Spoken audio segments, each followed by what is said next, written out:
So kalau you nak bina reputasi sebagai orang yang menghentam, sooner or later orang akan faham modus operandi you. Sooner or later credibility adalah segala-galanya. Itulah currency dalam media sosial. Yes. What do you think? Do you agree with me? Yelah, I think Warren Buffett ada quote kan, it takes a lifetime to build a reputation. Tak tahu Warren Buffett ke somebody kan, tapi 5 minutes to ruin it. Dan kita pun nampak banyak influencer yang build up a reputation, tapi satu je kontroversi ke, satu je benda, terus jatuh reputation. Sangat susah nak bina balik. So Atau orang yang bina reputasi dengan menghina. Boleh, tak sedap. After a while, you're one trick pony lah. yelah, Lepas tu, you hilang and then you terpaksa bina kontroversi yang baru pula. Then, you get a reputation for sentiasa kontroversi. Macam mana aku nak percaya dia ni? Betul. Ingat dulu sekarang ada komputer, boleh edit, orang semua senang. Dulu ada satu mesin besar yang dinamakan DAC, you kena masukkan tape, you kena ketak-ketuk, linear editing. And I didn't even know how to blank the tape. So those were hard times. Tapi syukur Alhamdulillah kepada sifu-sifu. Semalam saya baru jumpa satu, dah lama tak jumpa. Syed Tani, if you're watching, thank you. Saya takkan lupa editing lesson awak yang awak ajar saya dalam satu malam. So when you learn that way, you learn the value of education, you learn the value of knowledge. Dan bila kita implementasikan knowledge tersebut, itu yang kita boleh pergi macam-macam pelantar, termasuk jalan-jalan cari makan. Community. I'm a positive person. You know, when we talk about food, let's talk about it positively. Kalau tak sedap, tak apa. Kita ada banyak tempat lain yang sedap. Dan kita cakap pasal the culture of food, the culture of sharing food. That was my objective. That's why bila orang tanya, alah, JCM ni semua sedap, kenapa saya nak pergi tempat yang tak sedap? Kan? Dan as arbitrator, kalau kita cakap tak sedap, orang tak datang. Jadi itu untuk saya tak adil. Tapi itu pemikiran saya. There's no wrong, there's no right. Banyak influencer yang kata jujur adalah segala-galanya. Baik, saya setuju. Jujur is segala-galanya. That's your brand. Dan orang ikut you pasal tu. But they are following you. It's not a community. Faham? It's not a community where people share food. It's not something positive. Jadi to each their own. Yes.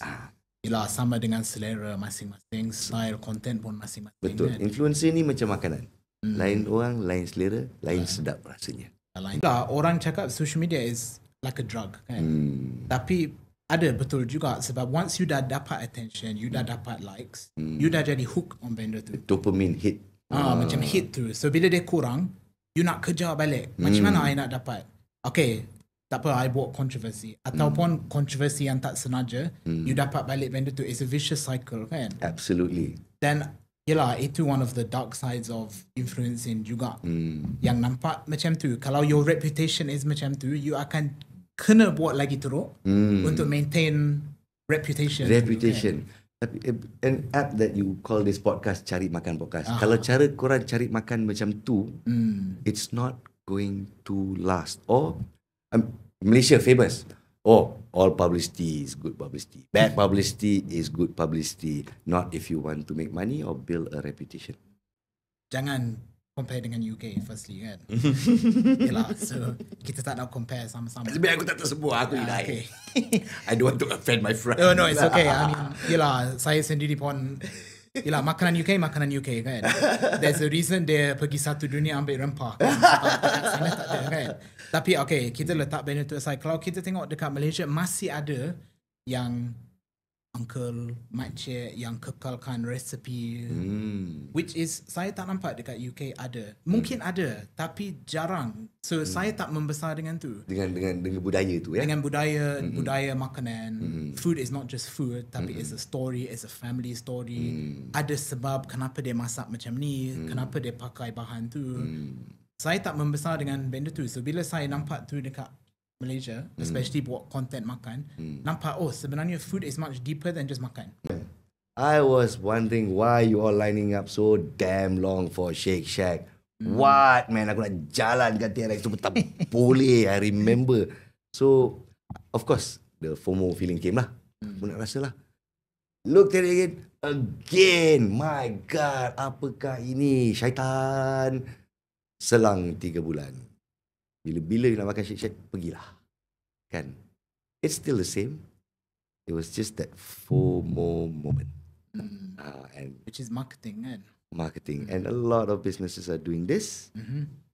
I would say it is a good way to start off your business, to get the word out there, but sustaining it, different story. Different story. Dia kalau kita kaitkan balik dengan influencer punya content. Kalau first buat content viral ke dapat sambutan banyak, bila you dah biasa benda tu, dia nak sustain sangat susah. So dia sama dengan restoran. Kalau first day buka, semua orang beratur, habis, your punya expectations dah dekat sini. Macam mana nak maintain benda tu? Yes. Daripada long term, dia start slow. Tapi dia naik.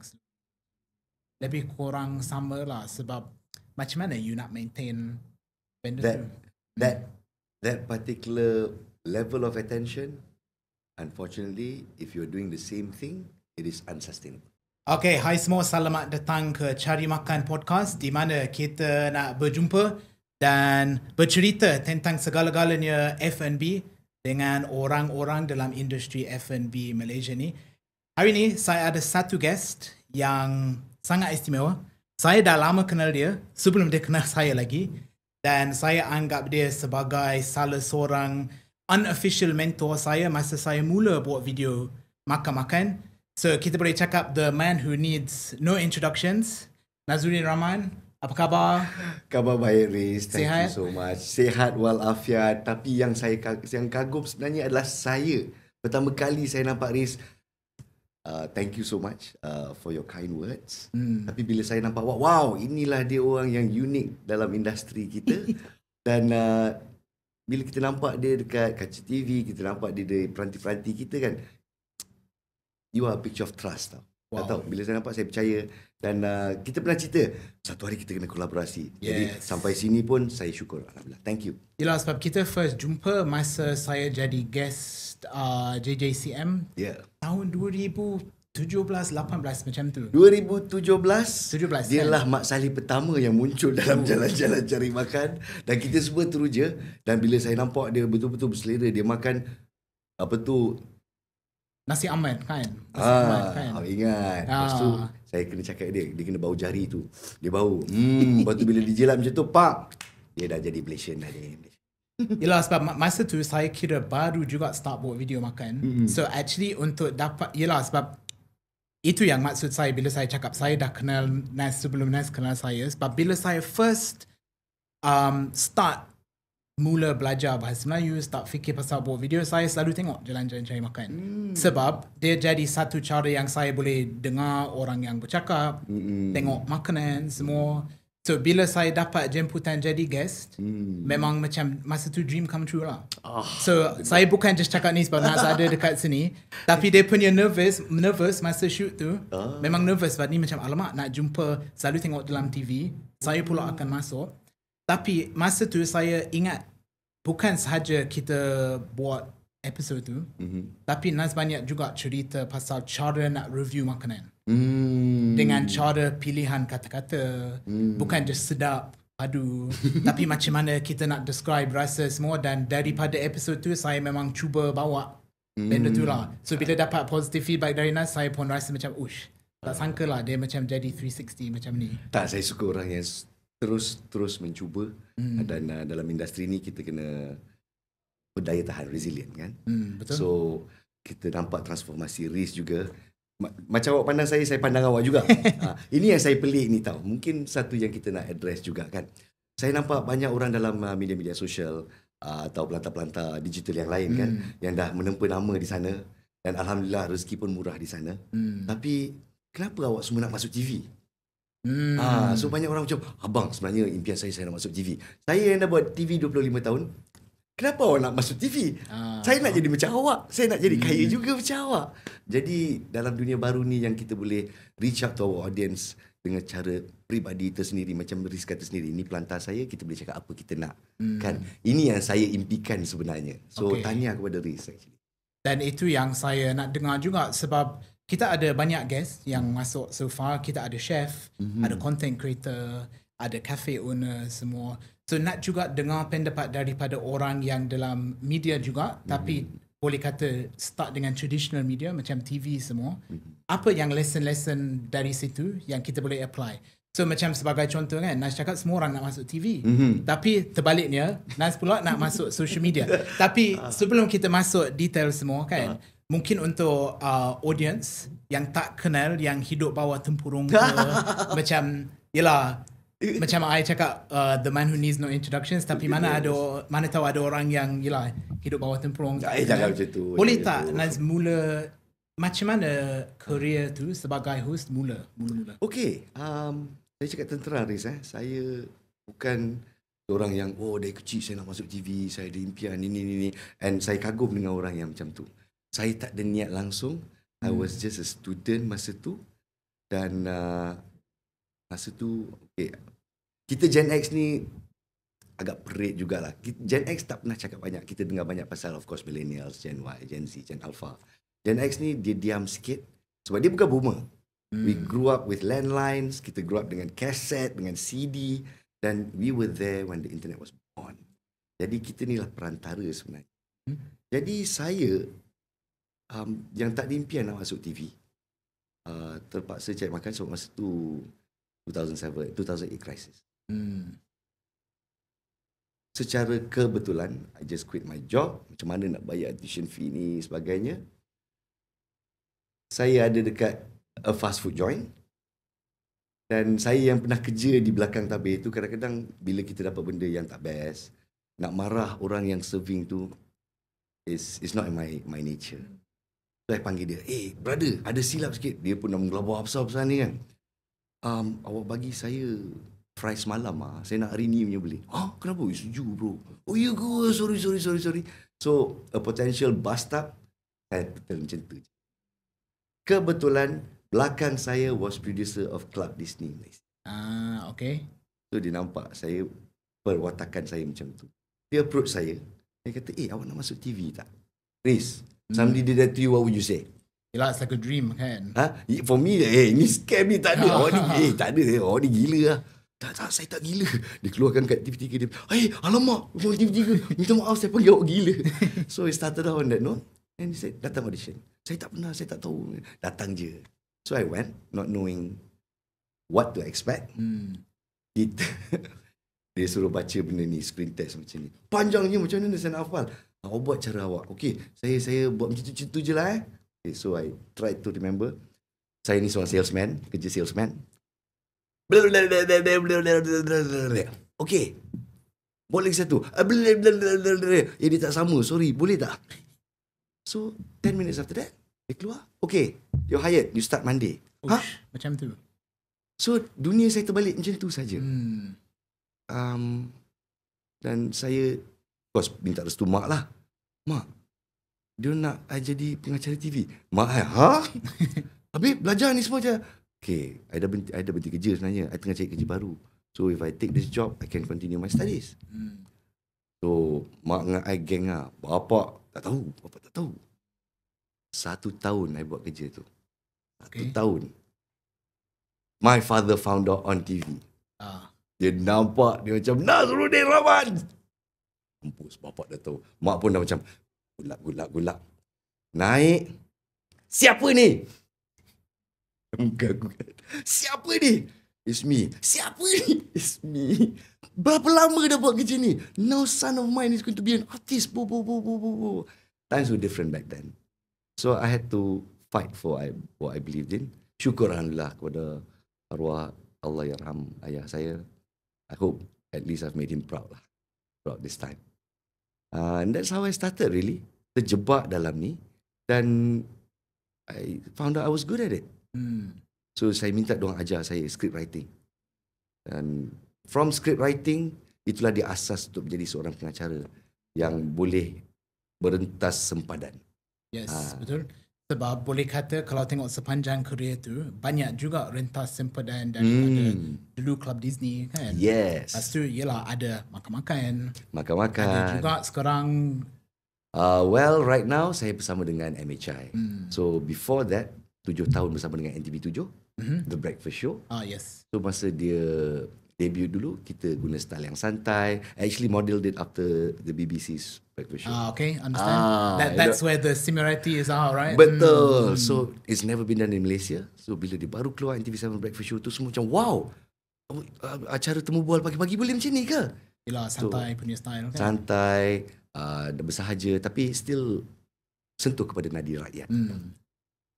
That was my first taste of news and current affairs. Saya jatuh cinta. Dalam tengah-tengah tu ada jalan-jalan cari makan. Passion saya makan. Jatuh cinta juga. Lepas tu kembali ke asal news and current affairs. Dan saya kembali ke Malaysia hari ini. Bahasa Melayu tapi overall passion saya adalah production. Untuk create. Sebab itu Nash cakap pasal belajar script writing. Belajar the whole process lah. Bukan Betul. just pengacara sahaja tapi the whole punya production process. Betul. Sebab we were studying electrical electronics. Lepas tu saya nak jadi robotics engineer konon. Itu impian. Sebenarnya saya ni nerd tau. Yang marah. Jadi dari sana bertukar kepada information systems. So bila masuk production saya tak tahu apa-apa. Memang kosong. So kita ni jenis, I understand the importance of apprenticeship. The importance of finding a sifu sangat-sangat penting. Sifu yang ikhlas. So bila kita jumpa orang yang ikhlas, saya cakap please, I will do this for free. I will write scripts for you for free. Just teach me how to write. And he said, okay, I take you up on the challenge. So when I learned script writing, audiovisual script writing pula, next step was to be a broadcast journalist. Saya dah boleh tulis. Teach me how to be a broadcast journalist. So okay, here's the tape. Ini kamera kau, go. So I learned from the ground up, and I learned from School of Hard Knocks. Saya diberi tape. Ingat dulu, sekarang ada komputer, boleh edit. Orang semua senang. Dulu ada satu mesin besar yang dinamakan deck. You kena masukkan tape, you kena ketak-ketuk, linear editing. And I didn't even know how to blank the tape. So those were hard times. Tapi syukur Alhamdulillah kepada sifu-sifu. Semalam saya baru jumpa satu, dah lama tak jumpa. Syed Tani, if you're watching, thank you. Saya takkan lupa editing lesson awak yang awak ajar saya dalam satu malam. So when you learn that way, you learn the value of education, you learn the value of knowledge. Dan bila kita implementasikan knowledge tersebut, itu yang kita boleh pergi macam-macam pelantar, termasuk jalan-jalan cari makan. So kalau kita tengok sepanjang career tu, mungkin antara sebab boleh sustain that career long term adalah that resilience, willing to learn, willing to try new things. InsyaAllah, yes. Education. To know your audience as well. Tapi kalau kita nak berserah kepada takdir pun, you got to plan your work before you work your plan. So if you don't plan, you're planning to fail lah. Failing to plan is planning to fail, kan? Yes. So in this case, saya sedar audience saya di Club Disney Malaysia membesar dengan saya. So dia nampak progression saya going into acting, and I started producing shows, and now with social media I can showcase this work. Jadi orang yang betul-betul rapat yang follow saya dari awal, dia tahu kita ni orang yang dah buat macam-macam. But as far as the main audience is concerned, wah dari Club Disney saya dah nampak abang sebab tu jalan-jalan cari makan. Got different segments of audience. Some grew up with Club Disney, and then sebab 10 tahun jalan-jalan cari makan, some grew up with jalan-jalan cari makan. And so bila kita ada a wider audience tu, I think that's the secret to the longevity lah. Yes. InsyaAllah. It's bukan terlalu niche, kan? Macam contoh kan, kalau just jalan-jalan cari makan saja atau content makan saja, you akan macam stuck dalam audience tu saja. Nak tengok makan tapi mungkin dia tak nak tengok you buat benda lain, kan? Tepat sekali. Dan sebab itulah bila diberi peluang untuk mengacara anugerah juara lagu. Yang baru ni, kan? Yes. Itu yang first question was, betul ke kau nak aku ni? You know? Sebab kita dah, bukan sebab I don't want to rise to the challenge. Tapi sebab saya dah tahu macam mana pergerakan anugerah juara lagu. Entertainment scene has changed over the past 10 years. Kalau dulu berprestige dan ada gahnya sesuatu acara anugerah tu. Sekarang more of entertainment value. Yes. Tapi itu apa orang nak? Pelawak jadi pengacara, pelakon jadi pengacara, orang yang kita kenal. Oh famous dia ni. Baiknya dia ni. Kelakarnya dia ni. I thought that was the progression. So I'm not your guy. Saya cakap I don't think I'm your guy. Tapi bila dia explain dia nak kembali ke sana, okay, I rise to the challenge. And that is another chance to learn something baru, kan? Actually live show ni kita punya cari makan lah, you know. So the challenge was to actually be paired with someone who's never done it. Okay. That was the biggest challenge. So alhamdulillah, Sisi Iman, kudos to her. She rose to the challenge. We rose to the challenge together, and I'm forever grateful that we can work together seamlessly to make Anugerah Juara Lagu a success.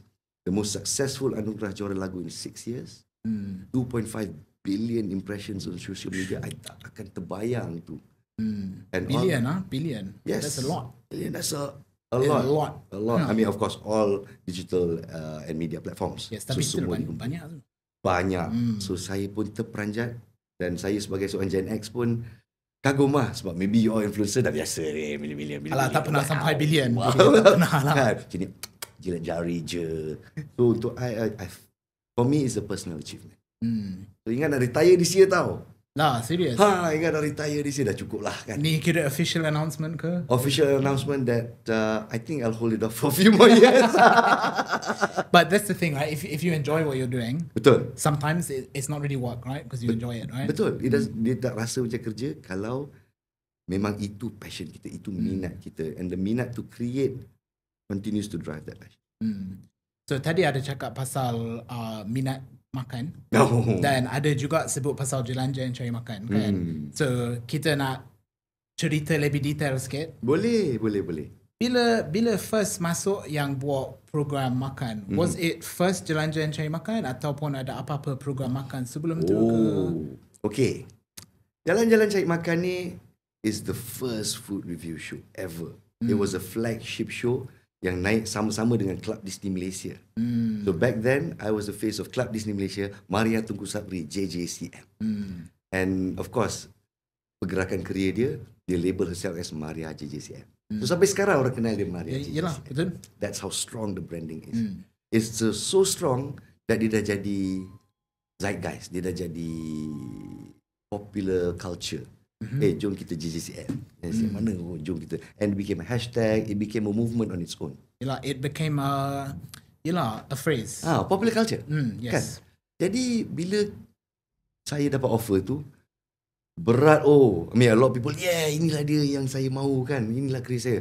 Tapi when I first got it, again, rasa berat. Wow, ini flagship program. Punyalah banyak pengacara yang datang lepas Maria, semua tak sampai. And I was looking at all the other pengacara who tried, and kena hentam bro. Just could not be Maria Tunku Sabri. Yalah, it's big shoes to fill, right? Big It's a shoes to fill. responsibility. So the biggest challenge is not to actually come up with your own program. Is to take over somebody else's program. Yes, especially kalau program tu dah sinonim dengan nama dia. Kan? Betul. Jadi kepada Kak Maria, sentiasa saya bersyukur dan terima kasih sangat banyak tunjuk ajar dia, dan dia macam pass the baton. So bila first year dia keluar tu, rating jatuh. Tapi I cakap kat production, we are implementing new things. Masa saya masuk pun, kita kena buat benda yang baru. Okay. So saya introduce a few elements, kita kena tukar treatment. Treatment means how it's shown on TV. So saya yang bawa konsep, saya angkat kamera tu. Okay. So nampak macam saya pegang selfie. Macam more personal punya style. Personal. Jadi daripada menyambung legasi Maria Tunku Sabri, saya cuba wujudkan legasi yang baru. Dan Alhamdulillah lepas tahun tu, orang, ini semua Tuhan punya kuasa juga, all that is grace from Allah. The audience accept. Bila audience accept tu, boom, dia meletup. So ratings continue to rise, dan masa tu rise of social media. Okay? Bila kita cakap pasal F&B, makan, the influencing culture, you cannot run away from social media. Masa JJCM start, 20,000 follower kat Facebook. Tak ada Instagram. Kenapa tak ada interaction? Saya tanya. Nanti mesti kena hentam. Tengoklah. Ni saya tak suka, saya nak Maria Tunku Sabri. Dia arguing about the pengacara. Jadi awak wujudkan Facebook ni bukan cakap pasal makanan, untuk argue pasal host. Ini kerja gila. Kan? Jadi saya bawa satu konsep yang baru juga. Daripada pilihan TV3. So when people see pilihan TV3, dia pergi kedai tu, dia rasa lidah dia rasa tak sedap. Lidah lain-lain, rasa lain-lain. Masing-masing kan. Apalah TV3 ni pilih macam ni. So I wanted to separate that. So once you separate that, saya tukar kepada pilihan penonton jalan-jalan cari makan. So bila tukar kepada saya explain kepada TV3 kenapa kita nak buat macam ni. There was some pushback sebab dah biasa buat. Change is... Yelah. That's the hardest thing to change. Yes, and people are very resistant to change, kan? Tepat sekali. Tapi bila dah dapat go through the idea, they invested in it, dia buat pilihan nonton jalan-jalan cari makan. That's when the social media meletup. Sebab lepas tu kita tanya, korang nak kita test kat mana? Okay. So I'm not the be all and end all. Saya rasa kata ni sedap, jadi mesti sedap. Tidak. I'm not that arrogant. Saya rasa ni sedap. Awak macam mana? Awak suggest, saya rasa sedap, saya rasa okay. Tapi awak macam mana? Then the discussions came. Then the concept of JJCM sebagai community makan terhasil. So itulah permulaan dia lah. Itu permulaan dia. Yelah, sebab kita tengok macam, yelah, kalau sekarang compare dengan dulu, the concept of food influencer dah in the last few years memang dah mula tu, kan? Tapi there's still a lot of macam divide antara influencer, macam this is influencer cakap sedap, lepas tu akan ada orang, oh ni tak sedap, ni tak sedap, I suka, I tak suka. Tapi betul, selera masing-masing, kan? Betul. Tapi the concept of dalam JJCM punya case, the audience yang oh, I suka sini, you pergi rasa. Yelah, bila you rasa, you just adding to their punya feedback. Betul. It's not macam you cakap, you dah jadi macam the, oh this is my favourite. Exactly. So as influencer, saya faham awak nak create your own niche dan sebagainya. Jadi berjangka dengan konsep JJCM. If you want to be successful, you kena stand out, betul? So semua influencer yang saya nampak yang berwibawa lah, semua ada you punya USP sendiri. JJCM's USP is dia aggregator atau arbitrator. Dia bukan judge. Faham. Jadi bila kita dapat feedback, sebab objektif jalan-jalan cari makan adalah untuk membina community. I'm a positive person. You know, when we talk about food, let's talk about it positively. Kalau tak sedap, tak apa. Kita ada banyak tempat lain yang sedap. Dan kita cakap pasal the culture of food, the culture of sharing food. That was my objective. That's why bila orang tanya, alah, JJCM ni semua sedap, kenapa saya nak pergi tempat yang tak sedap, kan? Dan as arbitrator, kalau kita cakap tak sedap, orang tak datang. Jadi itu untuk saya tak adil. Tapi itu pemikiran saya. There's no wrong, there's no right. Banyak influencer yang kata jujur adalah segala-galanya. Baik, saya setuju. Jujur is segala-galanya. That's your brand. Dan orang ikut you pasal tu. But they are following you. It's not a community. Faham? It's not a community where people share food. It's not something positive. Jadi to each their own. Yes. Yelah, sama dengan selera masing-masing, style content pun masing-masing. Betul. Kan? Influencer ni macam makanan. Lain orang, lain selera, lain sedap rasanya. Lain dekat semua, kan? Tapi yelah, saya pun setuju dengan konsep of positivity, sebab kita boleh jadi jujur punya review, tapi there's a fine line between jujur daripada segi konstruktif. Macam okay, untuk saya mungkin dia terlalu pedas, tapi saya faham orang suka pedas, daripada alah ini tak sedap. Dan apa yang saya nampak sekarang, especially dengan algorithm social media, it tends to be controversial punya content dapat sambutan. So the incentive is, oh, I hentam, mungkin bukan sebab makanan tu tak sedap, tapi sebab that controversy akan dapat I lebih banyak views daripada kalau I try jadi konstruktif. Tapi yelah, ni bukan nak cakap sesiapa, sebab yelah, orang punya style masing-masing, kan? Tapi bagi saya, kalau kedai dah wujud, dah ada pelanggan, it's very rare makanan tu tak sedap langsung. Betul. Kalau orang yang first time jual makanan, mungkin okay, minta maaf kak, better kak jangan masak. Ataupun perbaiki masakan, kan? Betul. Tapi kalau dah sampai you dah operasi bertahun, dah ada staff, jarang ada tempat yang tak sedap langsung.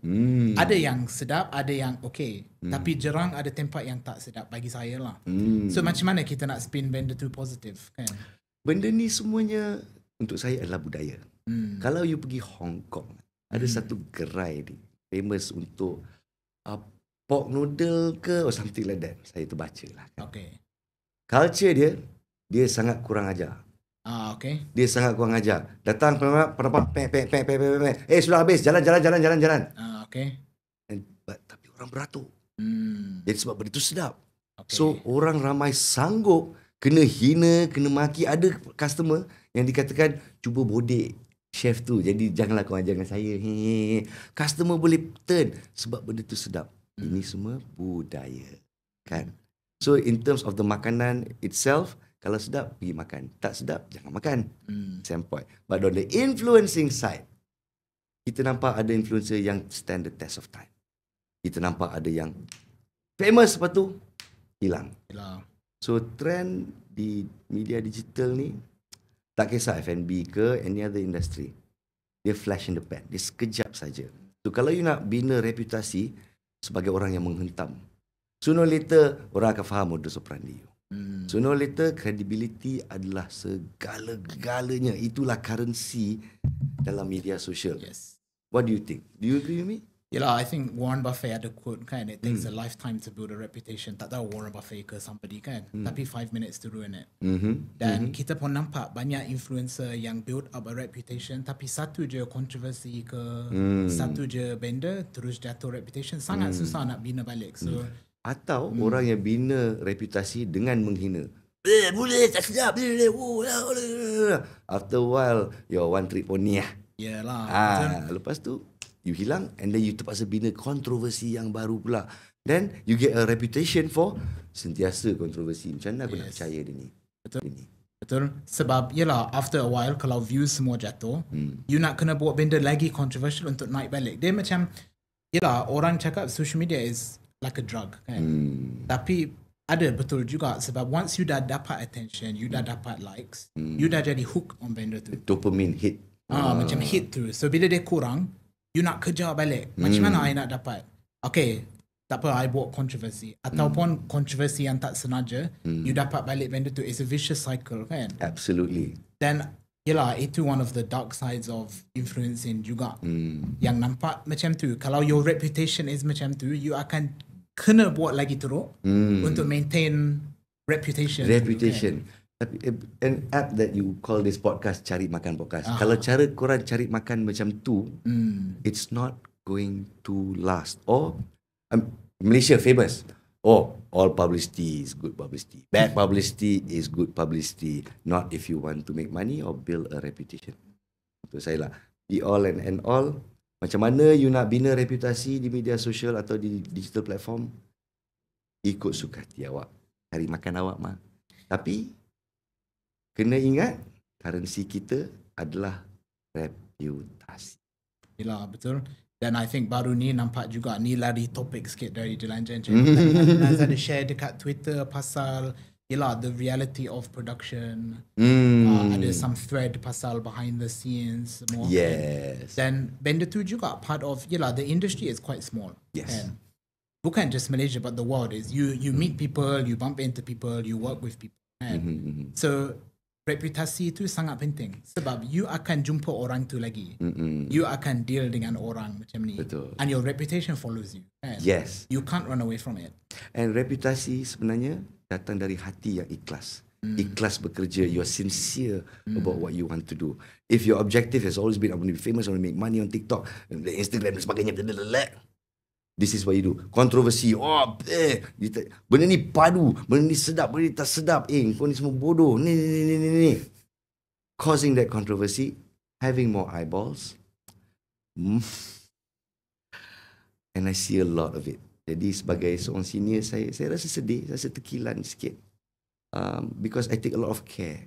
Because when you put sincerity in your content, kita buat content ni bukan kita nak viral. Sebab kita nak sampaikan maklumat. Kita sincere nak naikkan bisnes orang. Kita sincere nak tolong orang. People will see that. It will shine when you are consistent. Dan lama kelamaan, maybe orang akan lupa kejap. Sebab you tak ada kontroversi kan. Orang akan belah tengok orang lain. But then suddenly when it comes, ini aku macam tak boleh percaya. Balik Anas lah. Tengok apa dia kata. In the end, I'm telling you, over the stretch of time, I've seen my viewership go up, down. And then suddenly, kembali ke atas, kembali ke asal, because you were consistent and sincere from the start. Yes. I mean, God willing lah. And I think benda tu applies dengan content juga. Macam the content that wins is not sekejap viral, tapi consistent dibuat. Dia naik slow, tapi dia consistent, orang ingat. Daripada hari ni viral, esok tak ada. Dan yelah kita cakap pasal keikhlasan ke something kan. Dia sama juga dengan makanan. It's a cliche, masak dengan sayang ke masak dengan hati. Tapi memang ada something kalau orang buat ikhlas, dia punya hasil akan jadi lebih baik dari orang yang buat tak ikhlas. Betul. And it's hard. Is it energy ke, cara ke, tapi memang ada sesuatu dekat sana yang kita boleh rasa, kita boleh nampak. Over the years lah, kalau kita cerita belakang tabir, the best food has always been from old uncle or makcik at the back. Walaupun mungkin anak dia dah start, dia dah kembangkan bisnes dia dan sebagainya. Tapi di belakang tabir selalunya kalau masakan tradisional mesti ada satu orang seafood. Yang dah berumur, and cara mereka indoctrinate the apprentice tu. Kan? Ini mesti macam ni, itu mesti macam tu. Oh, muda sekarang tak ada patience. I kena cakap terang. But maybe I was like that too. Maybe you were like that too. I think maybe still am. Well, that's the way things work nowadays. Tapi bila kita tengok cara, how much cares put into, walaupun dia kata secubit je cukup. Kenapa secubit tu cukup? Bila dia rasa pump, you rasa tak bila dia main dengan anak kunyit tu, dengan buah keluar tu, whatever it is you're cooking lah. Rasa tu, rasa. So close your eyes. And bila rasa tu triggers a memory. That's what I think why food is so addictive. It pertains to your memories. Kita makan sesuatu, kita ingat, oh macam inilah mak masak kat kampung dulu. Oh, ingat rindunya. Oh, inilah yang masa kita pergi holiday tu, dia masak betul-betul macam ni. Ingat tak sayang? Food adalah memori sebenarnya untuk saya lah. I don't know about you. Yelah, I think one of the things yang saya personally nampak dekat Malaysia kan is, yelah kita tengok dari makanan semua. Jangan compare dengan UK firstly kan. Yelah, so kita tak nak compare sama-sama. Sebenarnya aku tak tersebut, aku ingat. Okay. I don't want to offend my friend. No, it's okay. I mean, yelah, saya sendiri pun, yelah, makanan UK kan. There's a reason dia pergi satu dunia ambil rempah kan. Dekat sana tak ada kan. Tapi okay, kita letak benda tu aside. Kalau kita tengok dekat Malaysia, masih ada yang uncle, makcik yang kekalkan resepi, which is saya tak nampak dekat UK ada. Mungkin ada, tapi jarang. So saya tak membesar dengan tu. Dengan budaya tu ya. Dengan budaya makanan. Food is not just food, tapi it's a story, it's a family story. Ada sebab kenapa dia masak macam ni, kenapa dia pakai bahan tu. Saya tak membesar dengan benda tu. So bila saya nampak tu dekat Malaysia, especially buat content makan, nampak sebenarnya food is much deeper than just makan. It's not just sustenance. Food is not just sustenance. Food in this case lah, bila dah jadi business, bila dah jadi rahsia turun-temurun, can even break families. In context ya, saya ambil satu case tadi. It's a Indian Muslim family, Indian Muslim chain of restaurants. Okay. Dia ada rahsia rempah. That mix of rempah hanya 2 orang tahu. Okay. One passed away. So one person left. This person refused. This is, we are family also. No. Bergaduh sampai putus silaturahim, sampai bergaduh, bisnes pun berpecah, family pun pecah, hanya kerana resepi rempah. Can you believe that? Macam War of the Roses je tu. How deep the punya food and recipe and the is, culture and how intrinsic it is kepada budaya kita. Jadi bila, dan saya appreciate bila orang macam Riz daripada the other side of the world datang ke sini, mata dia pun boleh terbuka, dia pun boleh nampak. Jadi kadang-kadang saya terkilan orang kita sendiri yang tak sedarkan budaya. Macam mana nak bagi especially generasi baru yang mungkin dia membesar dengan content yang very fast, not very educational, is all about hoo-ha. Macam mana nak bagi dia orang lebih kenal pasal budaya macam ni? Budaya makan ni dia satu je. You kena try, you kena makan. And that's it. Kalau you nak ikut trend, mungkin ni pendapat saya lah. Sebab everything goes very fast kan. Kita boleh buat sesuatu menjadi seksi, menjadi trendy, menjadi viral di Instagram. Tapi bila orang datang cuba tu, dia mesti sedap. So tanggungjawab orang yang meletakkan makanan di luar sana untuk menjadi viral dan sebagainya, dia ada tanggungjawab juga untuk to make it. If it's something as simple as ABC pun lah, inilah ABC yang ada USP istimewa, korang rasa mesti korang nak lagi, that sort of thing, teringat-ingat. The mentality tu mesti ada. And then bila kita sajikan kepada generasi baru ini, you have to olahkan. And it's a culture change tau. Maknanya bila dia pergi ke restoran tu tak boleh lagi kena, walah mak kat tepi ni ada tai kucing, kat sini acik tengah bising-bising kat tepi jalan, motor weong. Tapi masak lomak cili api yang paling sedap dia pernah rasa. So to take that food, put it in the proper environment yang bersih dan banyak akses kepada semua orang.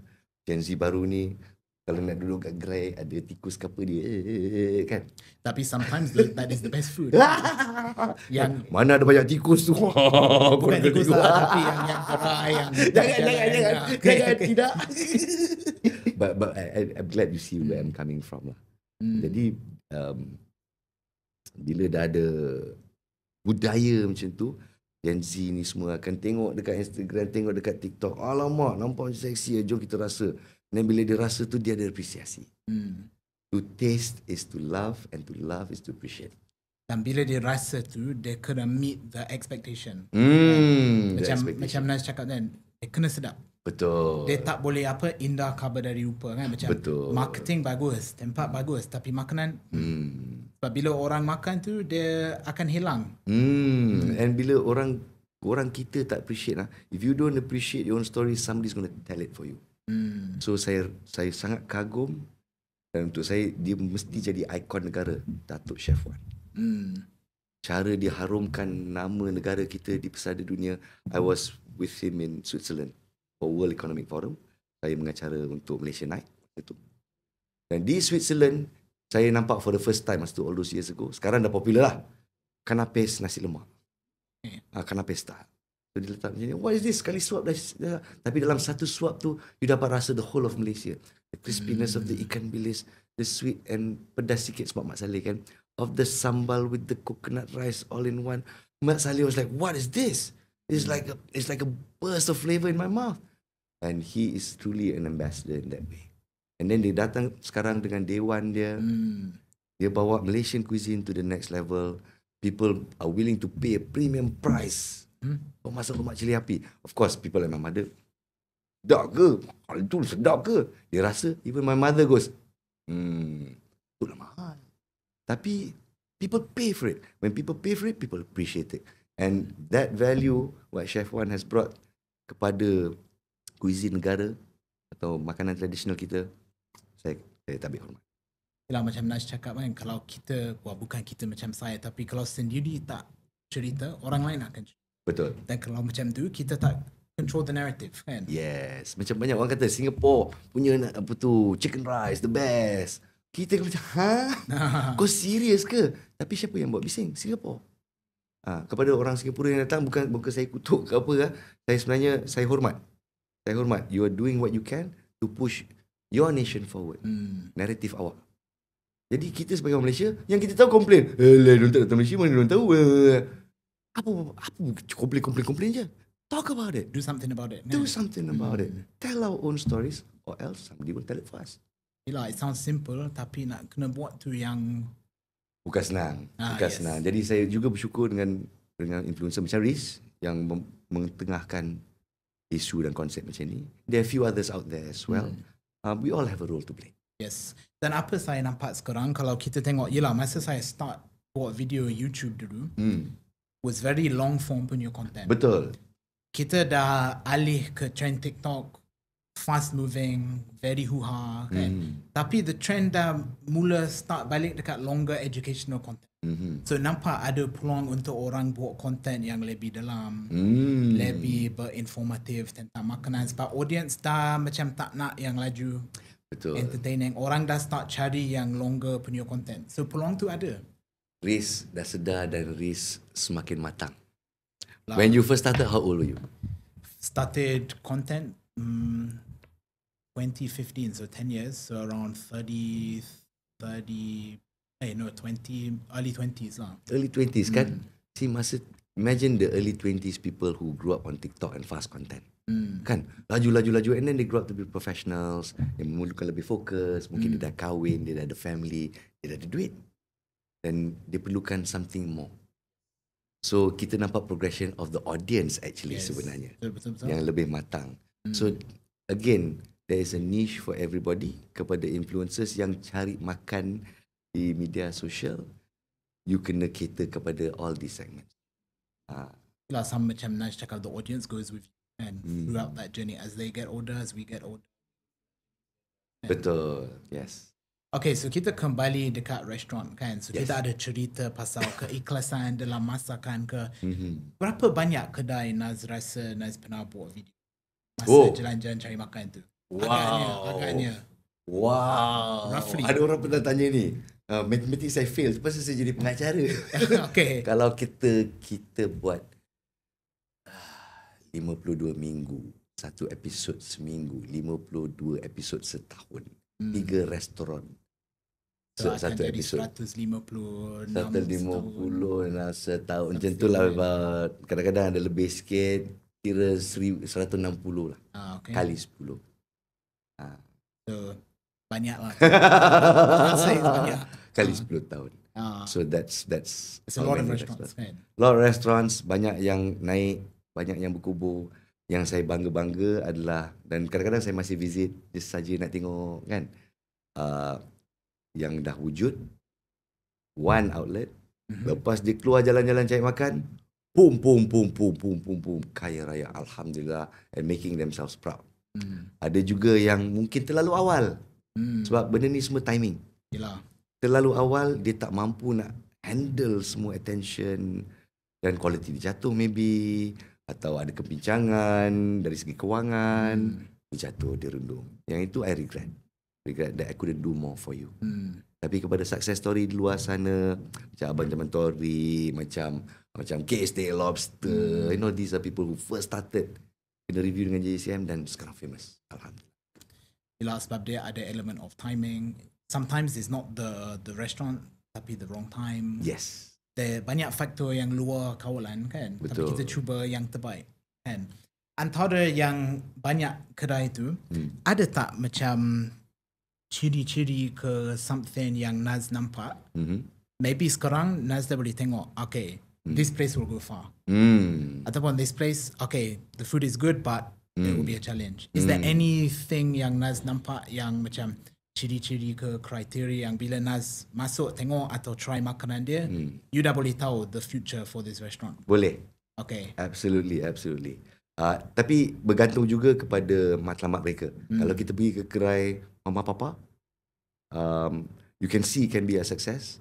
Tapi bergantung kepada niat dia juga. Macam saya happy kat sini. Okay. Asal orang datang, orang kena beratur lah. I've seen one, dah 20 tahun. Dia dekat sana, satu je. Memang viral. Orang pun komplain, buka lagi satu. Dia senyum je. Lepas tu, dia sedekah. For people who are lining up, dia letak air, dia letaklah tidbits ke apa. Kau tunggu makan-makan lah. That's so sincere. So sincere. And you know this business boleh pergi jauh. Tapi dia tak nak. So you respect that. Ada yang usahawan muda. Bila kita tengok masuk dapur dia, kita tengok sistem dia. The magic secara kalau nak tengok satu business tu akan fly atau tidak, adalah bukan makanan dia. Okay. Because kalau makanan dah sedap, you already got my attention. Okay. Getting my attention is one thing. Keeping my attention is another. Sebab makan ni adalah pengalaman. Jangan lupa kepada pemain F&B, makanan tu bukan setakat makanan tu sedap sahaja. Ia adalah pengalaman makan tu. Maknanya saya masuk kedai awak, rasa saya macam mana. Saya duduk, kalau layan sendiri macam mana sistem dia. Kalau ada orang ambil order, macam mana sistem dia. Harga yang saya bayar berbaloi tak dengan servis atau tempat yang saya duduk ni. Kalau saya bayar RM200 duduk tepi jalan, memang no way lah. You know what I mean? Perceived value sangat-sangat penting. Jadi bila pengalaman makan tu sempurna, makanan dia kalau okey-okey pun okey lah. Berapa banyak fast food joint kita pernah pergi. Diorang tetap buat duit. Makanan Macam tu kan. tapi tetap kaya. Kenapa? Kerana reputasi, kerana sistem. Bila saya ada ekspektasi, saya lapar, saya nak cepat, saya pergi fast food joint, saya tahu saya akan dapat makanan saya, ekspektasi saya. Saya akan dapat makanan saya dalam 5 minit. Saya akan tahu rasa dia macam ni. Saya akan tahu saya akan bayar harga ni. Dan mungkin dia ada offer baru. This is what I can expect kalau saya pergi fast food joint. So, dan saya bayar harga tersebut. So kalau ada satu restoran yang ada sistem yang sempurna that removes the pain points, customer tak tunggu lama, atau kalau tunggu lama pun berbaloi kenapa dia tunggu lama. Kalau customer tu dia ada seorang waiter yang dia sangat suka.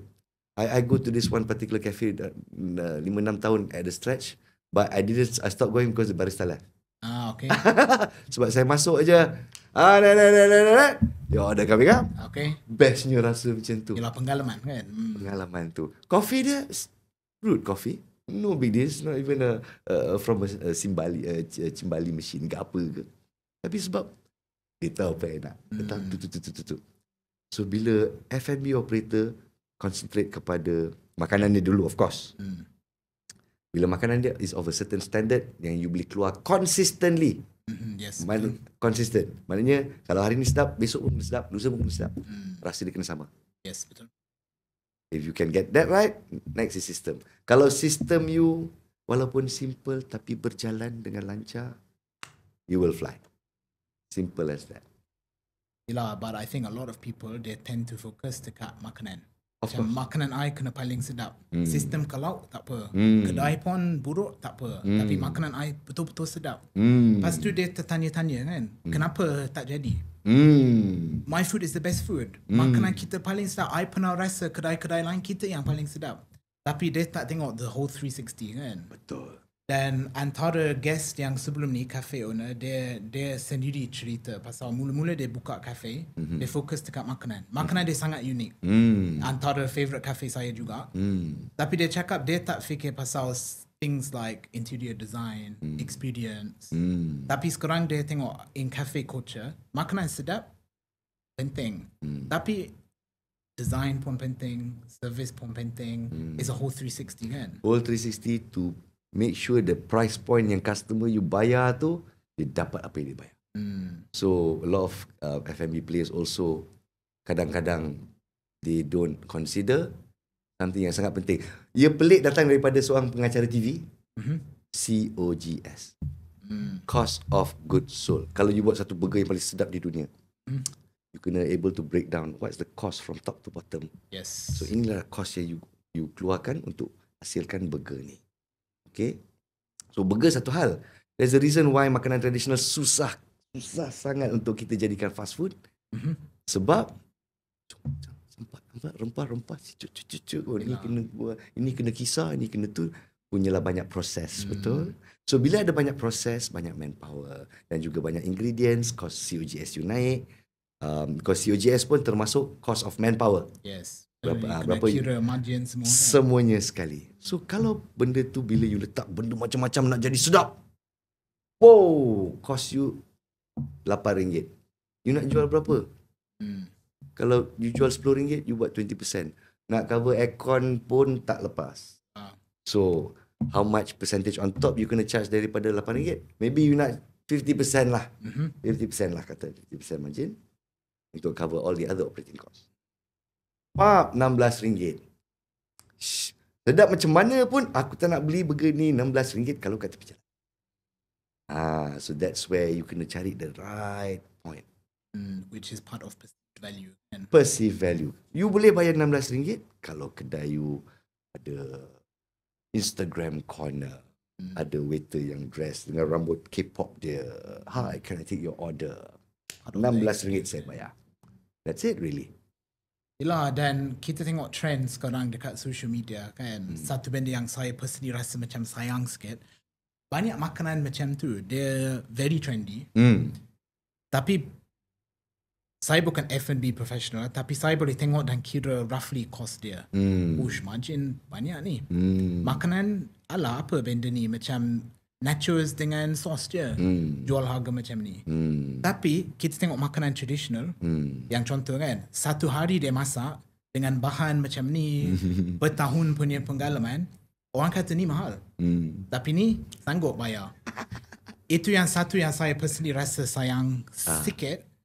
Sebab bila kita kira cost, especially nak buat traditional punya food tu, it's not cheap. Betul. Cost tu banyak dan nak kira cost pun susah. Sebab a lot of it is macam Nas cakap agak-agak. You ada a lot of process involved yang macam mana nak kira cost semua kan. Tepat sekali. There's a reason kenapa makanan western lebih senang untuk kita franchise. Lebih senang untuk kita jadikan bisnes. Senang nak makan, senang nak disediakan. Dan the appreciation value tu, awak tak appreciate sangat pun, awak akan puas hati. That's the way it goes. So, business model yang berlainan, Business model yang berlainan. itu satu. Dan this business model, when we talk about nak franchisekan western food lah especially, adalah loss leaders. So you ada satu benda yang jadi viral, wow, kita kena datang, kena makan benda ni, cost you tinggi, margin you 20%, 15% je. Kadang-kadang orang kata loss leader means lebih mahal. You kata tak apa, hari ni kita 50% off. The loss leader is to attract the crowd. Tarik orang kan. Yeah. So tak apa aku hilang duit dekat yang kat sini, tapi dia akan beli benda lain. They like to bundle as well. Kita bundle dengan air, kita bundle dengan fries, yang cost dia sangat kecil, tapi it can bump up the value.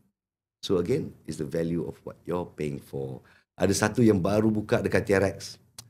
Don't know whether I should mention them or not. Screw it, I'll just mention them.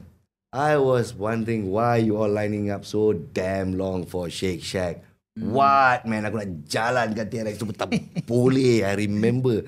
So of course the FOMO feeling came lah. Aku nak rasa lah. Look at it again. My God, apakah ini? Syaitan. Selang 3 bulan. Bila-bila nak makan Shake Shack, pergilah. Kan? It's still the same. It was just that FOMO moment. And Which is marketing kan. marketing. And a lot of businesses are doing this. I would say it is a good way to start off your business, to get the word out there. But sustaining it, different story. Different story. Dia kalau kita kaitkan balik dengan influencer punya content. Kalau first buat content viral ke dapat sambutan banyak, bila you dah biasa benda tu, dia nak sustain sangat susah. So dia sama dengan restoran. Kalau first day buka, FOMO orang beratur, habis, you punya expectations dah dekat sini. Macam mana nak maintain benda tu? Yes. Daripada long term, dia start slow. Tapi dia naik. Lebih kurang sama lah sebab macam mana you nak maintain benda tu. That particular level of attention, unfortunately, if you're doing the same thing, it is unsustainable. Sangat unsustainable. Dan banyak influencer yang on the side dah datang jumpa saya, kadang-kadang DM saya, abang macam mana abang last so long? Sebab saya ada backing dan kita punya strategi adalah food community, so lain dengan awak. So they were lamenting how to stay long, and I say, kalau awak continue to buat cara awak, memang macam inilah dia, kecuali awak diversify content awak. Kan, awak punya pelantar, unfortunately, awak kena come up with something new every day. Awak kena constantly bawa buat duit daripada ini. Or you could try something else. Choose something, be sincere about it and be consistent about it. The money is crap. Bila money, no lah, kita cek makan bang. It's your call. Some people take a long time to build their audience and then zoom. Mr. Beast kan. Boom. Sekarang dia dah sampai tipping point dia. Jadi buat apa pun orang tengok. Yes. Apa-apa pun duit akan masuk. But you're a long way from getting there, boy. Long time more. And a lot of people tak appreciate the time it took to get to that level kan. Betul. Semua nak cepat. Nak cepat. Yelah, then I think itu yang there's the trend now of younger generation kan, nak jadikan influencing content creation sebagai career kan. Sebab the case studies macam Mr. Beast, wow, bestnya. Even dekat Malaysia banyak macam, alah tengok orang ni jual sambal pun berjuta-juta, aku pun nak. Tapi 10 tahun perjalanan belakang tu. Sakit. Usahawan tu you tak tahu macam mana. And of course all that parts they don't show on social media. Buat apa nak tunjuk yang susah-susah tu? Of course we show the good parts, we show the feel good parts, we show the amal jariah parts. But the actual building of the business, I'm sure many usahawan would like to keep their secrets close to their chest. They work hard for it. Yes. It's all well and good. I admire usahawan, especially F&B punya usahawan yang sangat memberi. For them, ideas are free. Dan dikongsi pengalaman yang usahawan macam tu saya betul-betul tak ambil hormat. You are really sincere about what you do. You're sincere about helping others in your community. And wallahi bro, it will come back to you. Somehow or other it will come back. I've seen it happen. It will come back. It goes back to ikhlas yang kita cakap tadi. It goes back to ikhlas. It's been the basis of my career. May God continue to keep me in a humble position, because it's very easy to lose yourself. Sometimes when I see young men and women, they are viral about something or other, you can see it quickly get to their head. Boom. Kan? I've seen young influencers when we do events together. Yang pelik, kenapa macam, aku punya follower 500,000 kan. Maybe they haven't seen me on TV, so they shake hand with me macam, hi, apa khabar. Lepas tu bila keluar event, semua datang, oi, apa nak, ambil gambar. And this guy is like, he doesn't understand what's going on. So, because you're viral about something, it's not something you can bring forever. I mean, one example we were talking about, the Hawk Tuah girl. Oh, yes. When I first saw it pun, I looked at my wife, this girl gonna be famous for this one line. And yeah bro, they're famous. Crazy. And she took it to the next level in such a short time. Keluar Bitcoin sendiri. Dan terus dilabel sebagai scammer sebab tiba-tiba duit tu semua hilang. All that happened in 1 year. 1 year. So this is how fame can quickly find you. And fame can quickly leave. Yes. If you're not sustainable, it's not, takkan jadi macam tu. It's going to be long and slow. And F&B is the same. Yes. F&B is the same. I'm sure through your experience. Yelah, I think daripada segi content semua kan, macam, yelah, especially as the Mat Salleh kan, the Mat Salleh cakap Melayu kan. Yelah, one of the biggest comments yang saya get is, oh, Mat Salleh cakap Melayu, sekejap je viral. Dan saya tak menafikan, memang banyak kali pernah viral kan. Tapi saya buat content bertahun sebelum viral. Blogging dulu. Yes. Video-video yang macam tak ada orang tengok sangat kan. Betul. Tapi it's the same for anything. You kena consistent. Dan yelah, sebab ni dah 10 tahun buat content daripada blogging, YouTube, TikTok, sekarang podcast semua. Rasa consistency tu penting. Saya nak tanya awak juga sebab saya pernah nampak satu posting awak, you were reminiscing and you were talking about the same thing. Saya rasa tak tahu lah, bila saya baca tu saya, Chris ni mesti dia kecil hati, mesti dia baca komen-komen ni kan, mesti dia rasa macam Allah, so I'm judged because of my colour of my skin, you know. And in a way I felt sad for that. And when I read your post, I rasa heartfelt juga. I nampak struggle you. I think yelah, sebab there's definitely some truth in it. Yelah, one of the things yang buat content I first dapat orang tengok is, hey, the white guy speaking Malay, he's eating spicy food, pedas peluh semua, it's something unique kan. Dan saya tak menafikan that is an angle yang saya memang choose to explore kan. Dalam masa yang sama, it's not just as simple as buat video.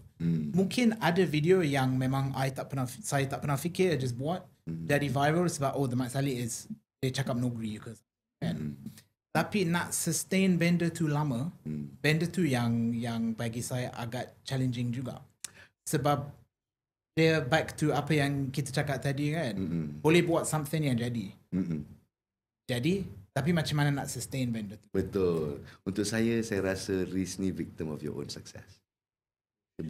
Sebab you dah gunakan that persona kan, Saleh cari makan, peluh-peluh, and people loved you for it until it became a cliche when others started doing it.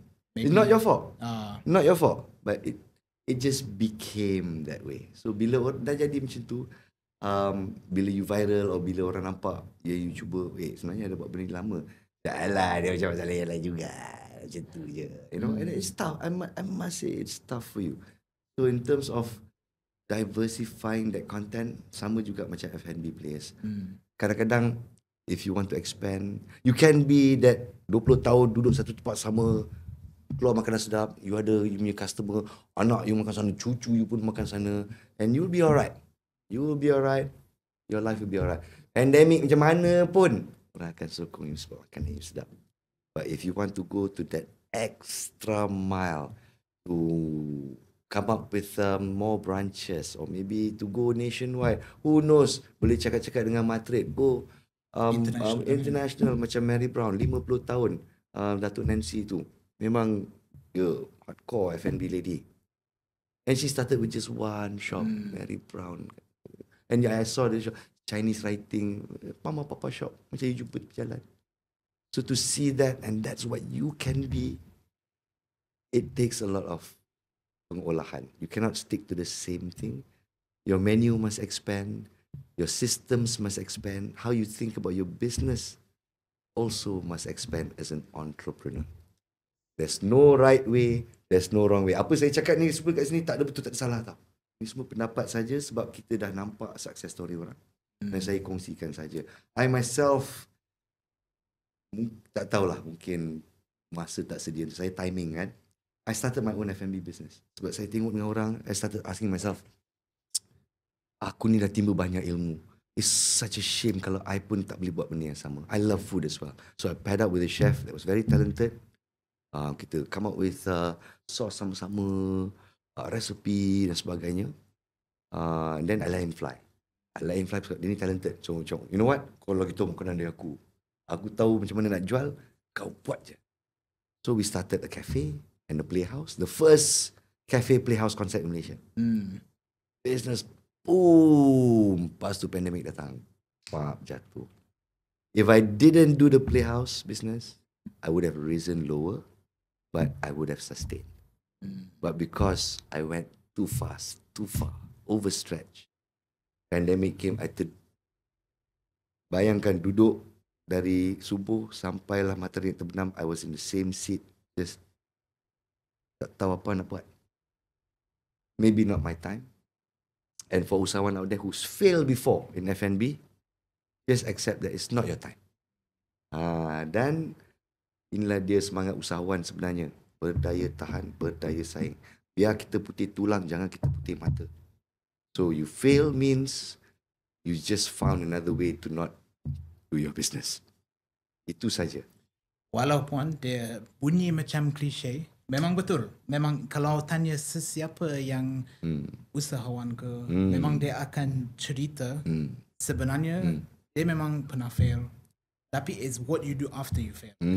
You tengok orang yang keluar JJCM yang bawa, yang kita choose, yang kita bawa. 90% of them, 90% is not their first business. Yang first timer business tu selalunya kalau online, kita buat segment online business kan. So those are usually first timers and they need a hand. Tapi yang dah buka kedai ni semua selalunya it's not their first business. Yes. Kalau first business tu you boleh nampak kancong dia macam mana. Dan lepas kita review kadang-kadang kita tak masukkan sebab you tak ready. Saya cakap tak ready macam mana. You punya sistem kurang terbalik. Staff you tak datang, you kata macam ini rasa benda ni hangit. Macam mana boleh hangit macam ni? Oh tak selalunya hangit. Yelah aku datang hangit. Kan kalau customer lain lagilah. So you are not ready. So tak apa. Go do your business. Once you're ready, if you're still here, we come again. Just to let him off slowly. And more often than not, lepas tahun, dah.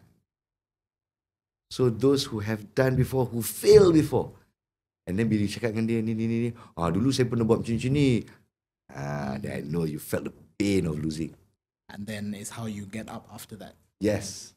Dan orang-orang pada usahawan luar sana, kita ni selalu look for funding, especially F&B. F&B very intensive, brick and mortar kan. So bila tengah cari funding tu, funders or angel investors are looking for resilient people. Yes. They're not looking for ideas. Betul. Ideas are dime a dozen. Angel investors ni kan, orang yang ada duit ni, dia dah dengar macam-macam pitch. Yelah, every day kan. Every day, makanan aku lah paling sedap, tempat I lah yang paling hebat. They've heard it all. But when they hear, we failed before. What happened? They'll ask this question. What did you learn? Yes. And if you can answer that question, what did you learn? More often than not, the angel investor will say, I put some money. I was there. I was going door to door. I went to conventions. I spoke to strangers. I spoke to datos and Tan Sris. And that's what they're looking for. They're looking for resilient people who have failed before most probably and who knows what it takes to bring a business up. Itu penting. So yelah, kalau kita nak pilih advice lah untuk bagi dekat F&B owners, F&B influencers ke content creators, apa yang advice tu macam jangan takut fail, pastikan resilient ke, macam mana kita nak summarize? Mungkin ada orang yang tak pernah fail. Dia dengar benda ni macam okay, that's good, but I takkan fail. But my idea bagus semua kan. Macam mana kita nak bagi advice supaya dia serap? Wow, untuk orang macam ni dia takkan serap. Okay. You know, I'll be fair. Kan? You have to taste it. For those who are watching this podcast and thinking you have a great idea, you haven't tasted failure yet. Once you had that disgusting taste in your mouth and you swallow it and you get over it and you go, I'm ready for more of that, then we know you're ready. Untuk saya lah. So if I can summarize everything, it's just one word. And we've said it at the start of this recording. Ikhlas. Sincerity. Because if you fail with sincerity in what you do, you will pick yourself up. If you fail to make a deal and if you're sincere, more often than not, you can turn it around. If you're sincere, more often than not, doesn't matter if you're an usahawan, doesn't matter if you're an influencer, people will see it. People, even if it's a 10-second clip, you do these 10-second clips often enough, people can see whether you are a sincere person or not. In business, or whether you open a shop to eat. I don't know about you. Saya nak deal dengan orang yang ikhlas. Saya nak deal dengan orang yang sincere. Dan kita boleh dapat rasa tu lah. Kan? I know you know this, bro. I know you know this. Kita boleh dapat rasa keikhlasan tu. And if you can translate that through your screen, through that camera, sampai ke hati audience you, pelanggan you, you won't be a poor man. I'm not saying you'll be a rich man, but you will not be a poor. If you're not, your wallet is not fat, hati you akan penuh. InsyaAllah. Tapi kalau you buat sebab 100% sejujurnya nak jadi ikhlas, you takkan pandang wallet tebal ke tak kan? Absolutely. Masalah kalau pandang sini sebab I buat ni, I nak jadi ikhlas supaya I jadi kaya, you dah tak ikhlas tak? Betul. Kan? You kena jadi ikhlas sebab you nak jadi ikhlas kan? Dan kaya tu akan datang bila you ikhlas, God willing of course. But that's really the formula, the similarity I see lah bila saya bercerita dengan orang yang percaya. Tak kisah apa industri. Most probably F&B lah. Tapi yang successful dalam F&B, maybe I share with you one experience I had. Baru semalam. Okay. Malam saya berjumpa dengan Tauke Julis. Okay. Okay. Julis are in about 90 countries. Yeah. Yes. Dan dia boleh terus kaya macam tu. Boleh. Tapi what he's done is, he started a conglomerate lah of companies yang perlukan mentorship. Local brands yang nak cari pasaran kat luar sana. Okay. So you come to me, I teach you how. I teach you who to see in Madrid. I teach you how to diversify your packaging. I teach you the culture of this other country you're going in. Sebab kita nak jual kat Dubai lah sebenarnya. Cakap Allah wasalan tu je yang tahu. You tak tahu culture dia. You tak tahu, mungkin dia ada culture yang, dia tak suka packaging besar-besar plastik. Dia tak suka, dia suka yang botol ke ni semua. If you don't know this, habis you pergi sana. Habis duit you. Yes. So, and he does this for free. That is sincerity at its highest level. Yes. Nampak lah kan? Dia datang and everybody else in a suit and a coat and everything. Dia datang dengan baju batik biasa. Relax. You know, very unassuming man. You know, Mr. Martin, if you're watching this, my respect goes out to you. Sincerity, I've seen it in action. Tak kisah you kaya, you miskin, you orang berada, you ada pangkat, you tak ada pangkat. I've seen sincerity work. And I've seen how it benefits other people around them. InsyaAllah. Rasa tu antara advice power juga. Not from me. Not from me. No? Tapi it sounds simple kan? But it's not. It's not. Nak implement kan? Nak implement. Well, I don't know. I mean, the road less travel is always the easier one, I suppose. Kan? Yelah, so ada juga nak tanya pasal advice ke harapan untuk the future untuk orang dalam F&B, tapi rasa kita dah end on a super punya motivational high note. InsyaAllah. I wish the best for everybody. Yeah. Satu je soalan yang maybe akan very contrasting dengan yang tadi tu. Your favorite food? It doesn't have to, tak perlu bagi nama tempat. Okay. Tapi the one food yang you tengok balik macam this was something special. Ataupun tak ada, maybe ada a few. Genre? Atau semua sekali? Genre kita buat anyone. Anyone. My God. Like The one staying in your head. Yelah, sebab orang selalu tanya, Riz, favorite food you apa? Susah ni. Tapi is there one food yang maybe the food is not your favorite punya food, tapi the pengalaman yang you ingat? Oh, okay. Of all the places I've been, kita ambil semua lah pengalaman makan, harga yang kita bayar, rasa yang kita dapat, and the joy you feel when you walk out tu. Kelantan. Okay. Nama gerai dia tak wujud sebab lepas flooding tu, kedai dia kena flooded, the last big flood in Kota Baru. I tak tahu dia kat mana. Tak nak cari. Kalau siapa kena pok mak nasi kerabu tu, tolonglah bagi tahu kan. Saya tahu banyak pok mak kat Kelantan, itu yang masalah dia. But this man had a simple store, full of people, nasi kerabu.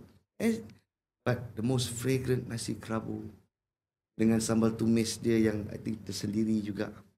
Dan dia ada macam-macam, of course daging harimau menangis, dia perfection, melt in your mouth. And I was introduced to something new, saya takkan lupa. Lemak bakar. Your fat marinated, of course. Lepas tu, yang ambil itu show ya. Dia slice. Lepas tu dia celup dalam sambal belacan dia, ada sambal tumis dia tu. Alamak, it melted in my mouth. Astaghfirullah, sampai sekarang aku ingat dah 15 tahun aku ingat lagi. Ya Allah, mana pok mak? The feeling of the fat. Of course lah, you can feel yourself. You rasa macam you nak heart attack lah. Tapi kalau aku mati macam ni, alhamdulillah. Ya Allah, itu aku. The melting in your mouth, the lemak with the marination and the sambal tumis. And the price I paid like that, nothing like you pay in KL lah. Wow, dengan layanan dia, I didn't come with a crew. So, dia tahu IJCM je lah. Tapi layanan dia, baiknya orang Kelantan ni. I'm just sad I cannot find that place again. But the memory is there kan? The memory is there. Siapa tak pernah makan nasi rabu dengan lemak bakar? Ya Allah. One joy of life you have not, you tak pernah rasa. Sampai nak menangis aku. Uish, kita dah dapat juga rasa, kita dengar pun kita dah rasa benda tu. So yelah, akhir sekali just nak cakap terima kasih banyak-banyak datang, banyak knowledge share, bukan saja pasal yelah pengalaman dengan JJCM, tapi dalam industry as a whole, F&B, banyak golden nugget untuk orang. So terima kasih banyak-banyak. InsyaAllah Riz, I also wish the best for you. Dari pertama kali kita jumpa, saya memang dah suarakan kehendak nak berkolaborasi dengan awak. Dapat podcast satu pun jadilah. I'm wishing you all the best. Thank you so much. So terima kasih banyak-banyak. Last kali. Last kali. Boleh tak kongsi rahsia macam mana awak dia besar ni, jadi bersatu kan? Tu nak kita kena tambah 1 jam. Kena tambah 1 jam kan. Okay, kita buat satu podcast yang baru. Tapi I think the thing is about everything is consistency.